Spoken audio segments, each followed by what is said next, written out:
Dear students, good evening. मैं आप लोगों के लिए लेकर आया हूँ एक चर का द्विघात समीकरण, जिसे कहते हैं क्वाड्रेटिक इक्वेशन।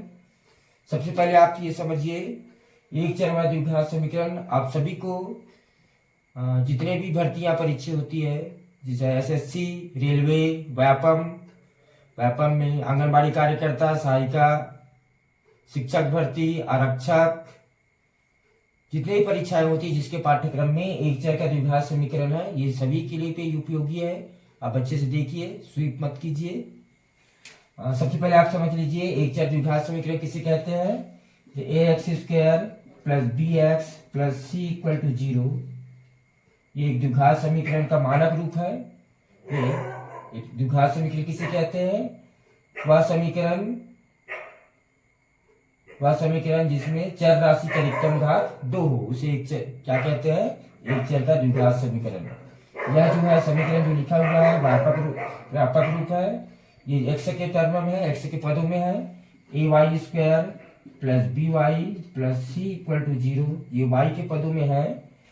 अब एक्स द्विघात समीकरण के अलग अलग रूप होते हैं, वह रूप को सबसे पहले पहचान लीजिए। जैसे पहला x square minus 11x equal to 0, x minus 4 का होल स्क्वायर इक्वल टू 0,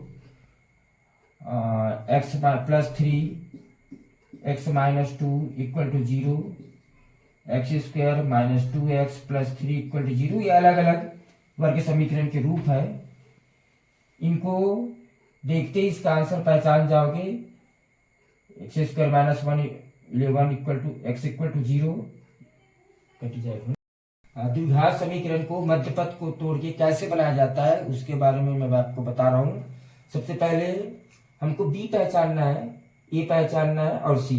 तो ए क्या होता है? एक्स स्क्वायर का जो गुणांक होता है, कोफैक्टर होता है, वो ए होता है। एक्स का कोफैक्टर होता है वो बी होता है, और जो बचता है वो कहलाता है अचर पद। तो सबसे पहले हमको बी पहचानना है, बी है ना। सबसे पहले बी पहचानना है। अगर बी जो है प्लस है, बी प्लस है, तो यहां से देखिए बी प्लस है तो बी और सी का साइन चेंज होगा। और बी माइनस है तो सिर्फ बी बस का साइन चेंज होगा। सबसे पहले इसका मल्टीप्लाई करेंगे, कितना आ जाएगा? 3। कितना आएगा? 3। प्रथम पद इसका ए और सी का गुणा करने से कितना आ गया? 3। 3 का हम गुणनफल निकालेंगे तो होता है 1 गुणित 3। 1 गुणित 3 तो क्या आया? 3 और कितना आया? 1। ठीक है, तो मैं क्या बोला हूं? बी पॉजिटिव रहने से बी और सी को क्या करना है? उसका साइन को चेंज कर देना है।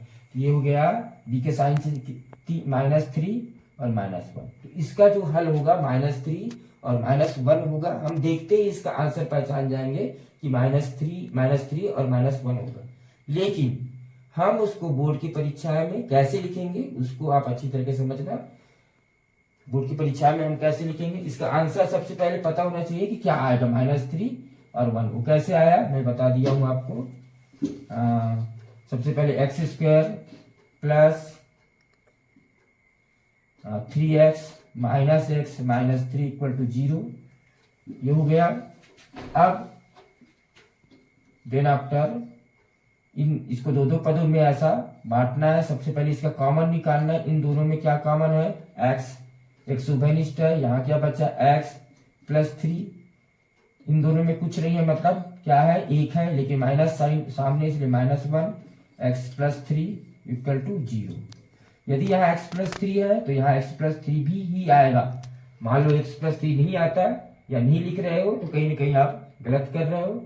अब इन सभी पदों में हम कॉमन निकालेंगे, उभयनिष्ठ निकालेंगे। तो x प्लस 3 और हो गया second x minus 1 equal to 0। x plus 3 भी 0 है और x माइनस 1 भी 0 है।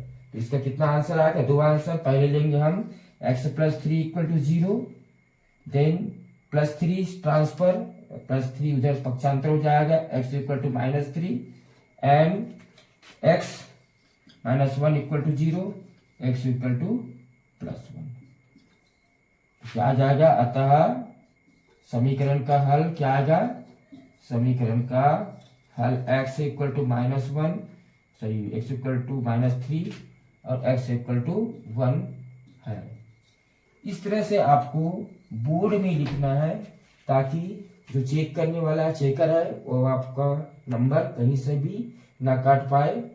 और उसके पश्चात आपको ये सुनिश्चित करके आना है कि जो आंसर आप निकाले हो वह सही है कि नहीं। उसके लिए क्या करेंगे, जो हमारा वर्ग समीकरण दिया गया, जो द्विघात समीकरण दिया गया है, उसमें जो x के वैल्यू है उसको रखेंगे। जैसे x square minus plus 2x minus 3, x की जगह हम क्या रखेंगे 1 square plus 2 into 1 minus 3, 1 plus 2 minus 3, this 3 minus 3 equal to 0।